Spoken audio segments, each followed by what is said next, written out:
அன்னை தகவல் சேனலில் இன்றைக்கி என்ன பார்க்க போகிறோம் அப்படின்னா, அருள்மிகு கபாலீஸ்வரர் திருக்கோயில் மயிலாப்பூர் சென்னையில் இருக்க கோயிலில் கால்ஃபர் பண்ணியிருக்காங்க. என்னென்ன போஸ்டிங் அப்படின்னா, நூலகர், அலுவலக உதவியாளர், ஓட்டுநர், உதவி மின் பணியாளர் போஸ்டிங்க்கு கால்ஃபர் பண்ணியிருக்காங்க. நூலகருக்கு 18லேருந்து 45 வயசு இருக்கிறவங்க விண்ணப்பிக்கலாம் அப்படின்னு சொல்லியிருக்காங்க.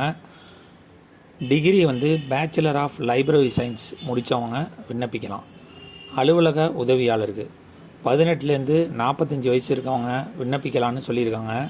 8th பாஸ் பண்ணவங்க எல்லாருமே இதுக்கு விண்ணப்பிக்கலாம். அடுத்தது டிரைவர், ஓட்டுநருக்கு 18லேருந்து 45 வயசு இருக்கிறவங்க விண்ணப்பிக்கலான்னு சொல்லியிருக்காங்க. அவங்க 8th பாஸ் பண்ணியிருக்கணும். அதை தவிர லைட் ஆர் ஹெவி டிரைவிங் தெரிஞ்சவங்க விண்ணப்பிக்கலான்னு சொல்லியிருக்காங்க. மினிமம் 1 இயர் எக்ஸ்பீரியன்ஸ் இருக்கணும் அப்படின்னும் சொல்லியிருக்காங்க.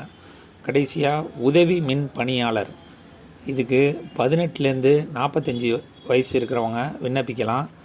ஐடிஐ முடித்தவங்க மற்றும் ஹெச் சர்டிஃபிகேட்டு கண்டிப்பாக வச்சுருக்கணும் அப்படின்னு சொல்லியிருக்காங்க. டிஸ்கிரிப்ஷனில் லிங்க்கு கொடுத்துருக்கேன், அப்ளிகேஷன் ஃபார்மும் கொடுத்துருக்கேன். இது விண்ணப்பிக்க கடைசி நாள் 27/1/2024 மாலை 5 மணி அப்படின்னு சொல்லியிருக்காங்க. ஸ்பீட் போஸ்ட்டு இல்லைனா ரிஜிஸ்டர் போஸ்ட்டில் அனுப்பலாம் மற்றும் நேரிலையும் கொண்டு போய் கொடுக்கலாம். விண்ணப்பித்து வெற்றி பெற்று பணியில் சேர்க. நன்றி, வணக்கம்.